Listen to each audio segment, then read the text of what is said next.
Welcome to MedBreak, where I tube feed you information about medical education, but really about seeking fulfillment in anything that you do. Today, I'll be talking about my path to becoming a doctor. Anyone who gives you unsolicited advice like I am should really talk about their credentials first. I also hope that by talking about my path to becoming a doctor, it'll help those students who want to become doctor themselves. I'll be reading a lot of times because I want to present my information in an organized way. Year 1. I'm finishing my sophomore year and starting my junior year at Northwestern University. I already knew that I wanted to become a doctor, so I was already knees deep into the pre-med life. Besides completing my coursework for my majors and meeting those pre-med prerequisite courses, I spent my time volunteering at nursing home in a memory unit. I was also a camp counselor for kids affected by cancer, an organization known as Camp Kesem. It's an amazing organization. My research career started out as a work-study job where I was cleaning beakers and filling up making reagents, getting paid $9 an hour. And eventually my supervisor started to trust me more and I was allowed to pursue my own projects. I studied the inflammatory pathway in lungs of mice, and I learned a lot about basic science of research techniques, learned how to analyze data, and how to write manuscripts and basic forms of grants. I would publish my first paper here, and this was my only publication in my medical school application. Every summer in college was a combination of mostly research and a little bit of travel, usually a small family vacation. I was also a part of a hip-hop dance crew called Refresh and a K-pop dance cover group. My mom told me before college that it would be good to join a performance group, and I did build a lot of confidence, feel comfortable on stage, and it was definitely worth the time. This was the most time-consuming activity besides classes and studying.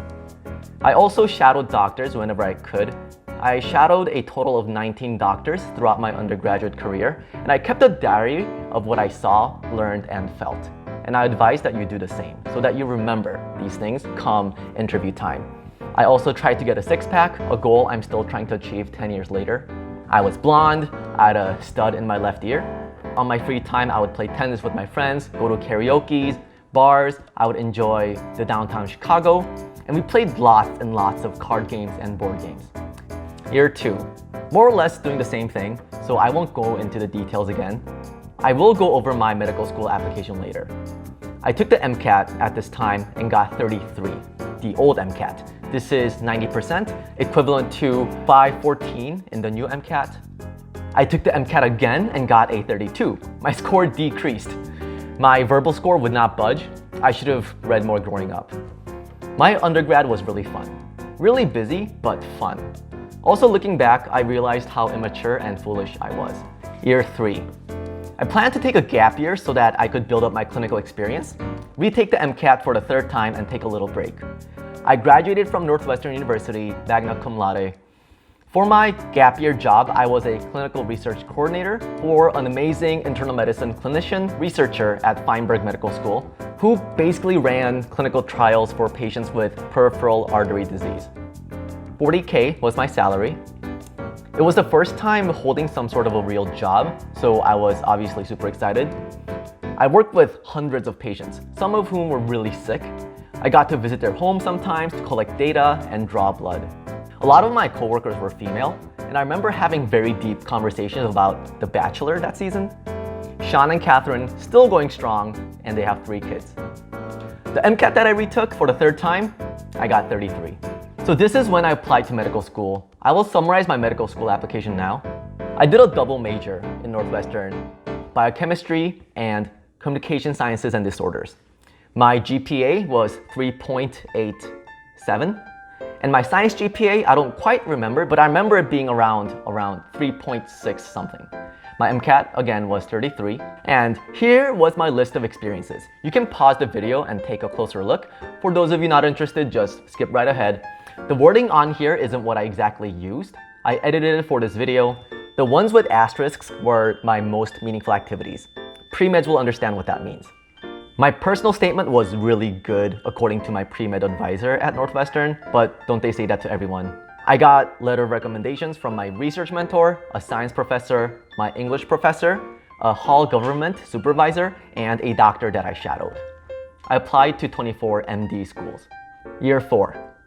I got a few interviews. I'm not gonna say where, but everywhere I got an interview, I was accepted.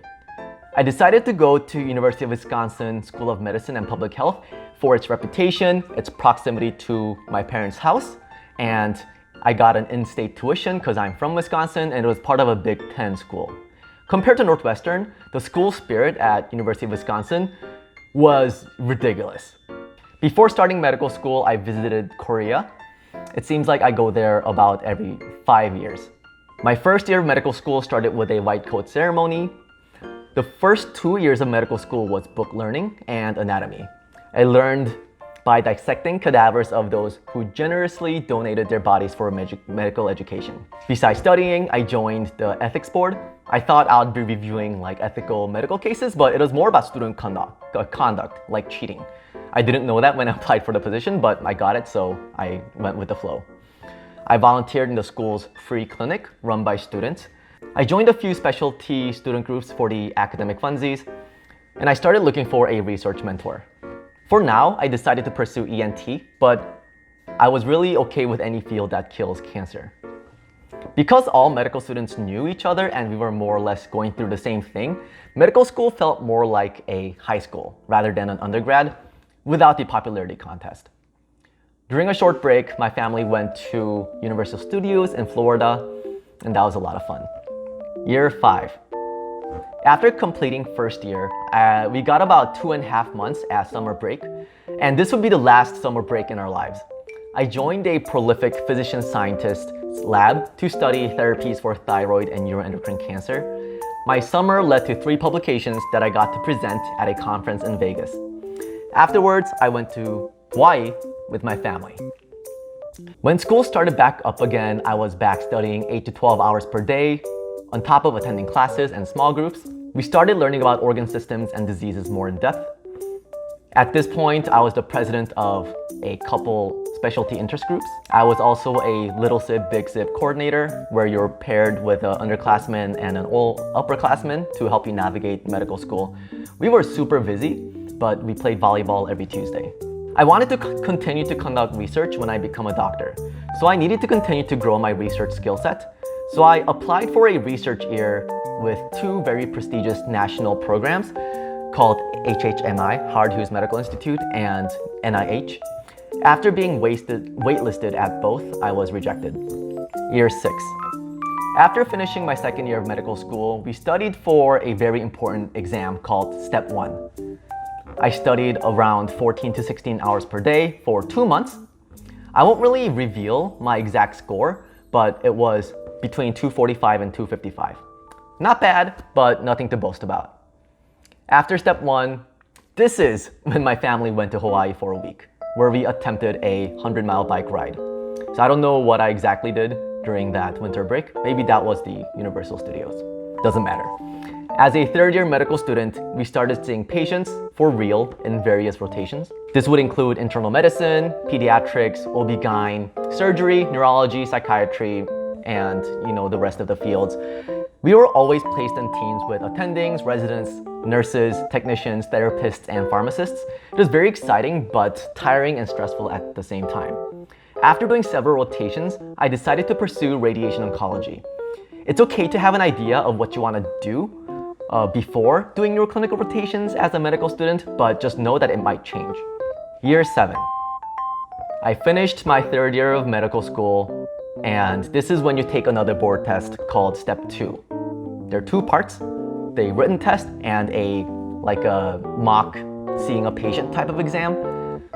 So my score for the written test was again between 245 and 255. I also took Step 2 CS, the clinical exam, where you see actors who play patients.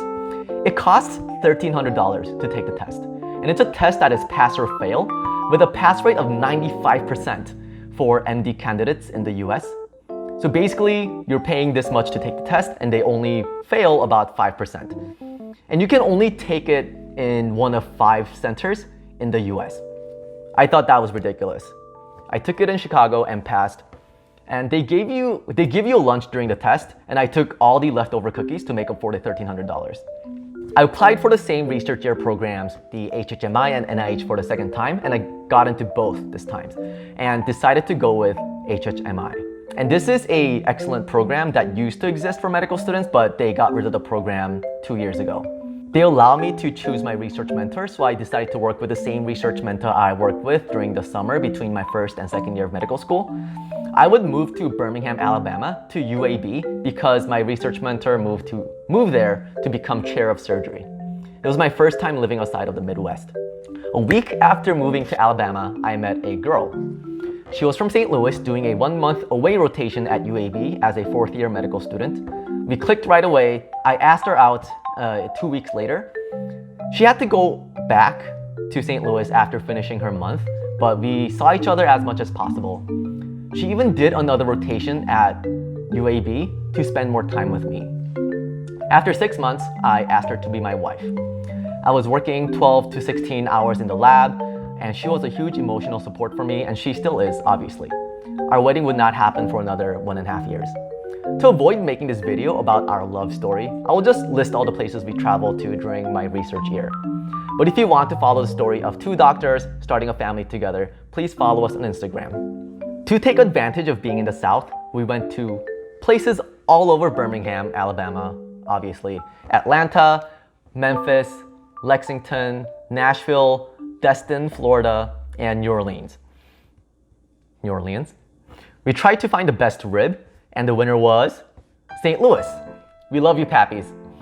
We also went to Milwaukee to meet my parents and Punta Cana with my med school friends who were finishing their 4th year after matching. My research year at UAB with HHMI proved to be pretty productive. I got to not only learn a lot more about conducting research, but I also was able to supervise a bunch of undergraduate and medical students. My main thing was inspiring them to consider, conducting research as part of their career as well. I think I went to 7 or 8 conferences all over the country. Presenting my research and checking out the different cities was a lot of fun. From the efforts I put in during my research year, I got 8 or 9 publications. Medical students and doctors care way too much about the number of publications on their CV, but I think it's okay for people who are just starting out. Year 8. After finishing my research year, I returned to Wisconsin as a 4th year medical student. My wife would start her internship at Medical College of Wisconsin, MCW, MCAT, the other school in Wisconsin that is private, to be close to me with a position secured at Mayo Clinic for her ophthalmology residency. She's the smart one. During my 4th year, I did 2 away rotations at Mayo Clinic, 1 research month that led to 2 publications, and 1 clinical month, and another away rotation at MD Anderson in Houston. I applied for radiation oncology residency, where I went on 11 interviews in Wisconsin, Minnesota, Illinois, Michigan, Missouri, Utah, Maryland, Pennsylvania, Alabama, and California. All of these programs organize a dinner at a nice restaurant a day before the interview to get to know the residents. You basically eat out constantly and not exercise for several months, and it became unhealthy very fast. Year 9. I was obviously excited to find out where I would match, but the unthinkable happened. I actually did not match. I matched into an internship program, but not a residency in radiation oncology. I'll be releasing a video about not matching as a medical student later. Obviously, I was devastated, but at least I had a plan for next year since I got into an internship program at Hennepin Health in Minneapolis. I quickly started thinking about my next step and decided to pursue radiology, a choice I don't regret one bit. I graduated med school with an MD, but it was a bittersweet moment. I didn't match, all my friends graduated already. After graduation, my wife and I would go to Korea to get married. It was an insanely hectic 2 weeks in Korea. As an intern, I was functioning more independently and honing my clinical skills. Most residency programs pay you a similar amount. My salary was $56K. I care for all of my patients, but the sad times affected me much more as an intern. Working up patients, phoning consults, running to codes, doing overnight shifts, and eating the best hospital cafeteria food in the country, playing fantasy football with my co-interns, my intern year went by pretty quickly. Intern year is also when you take step 3, the final board test. It's a 2-day test, 16 hours combined. I passed, no one really cares about the score. My program director was cool enough to find time for me to go to residency interviews. I applied for diagnostic radiology and went on 15 interviews in Wisconsin, Minnesota, Illinois, Florida, Pennsylvania, New York, Colorado, Utah, Texas, and California. It's a good time to start a travel credit card because you'll be traveling a lot. Year 10. I matched to my #1 choice at Mayo Clinic. Since usually there would be an intern year, which I was already completing, I was set to start a year later. So I would have to have yet another gap year. Since I had so many gap years, I'll be posting a video about doing gap years in general later. I had a very small celebration with my family. I didn't even attend my medical school's match day event. Near the end of my internship, my wife gave birth to a baby boy that I frequently talk about. We bought a house in Rochester, Minnesota, where Mayo Clinic is, and my stay-home dad year began. During that year, I looked after our newborn, worked for a medical academic consulting company where I helped students get into medical school and residency programs. I continued to wrap up my research projects. After collecting data, all you have to do is pretty much write things up. And I also learned how to edit videos. Obviously, I'm still learning. I planned on traveling to Cancun, Korea, and LA with my family, but that's when COVID-19 hit. So we had to cancel everything. We were able to go to my cousin's wedding in Hawaii before COVID. We go there often because my uncle lives there.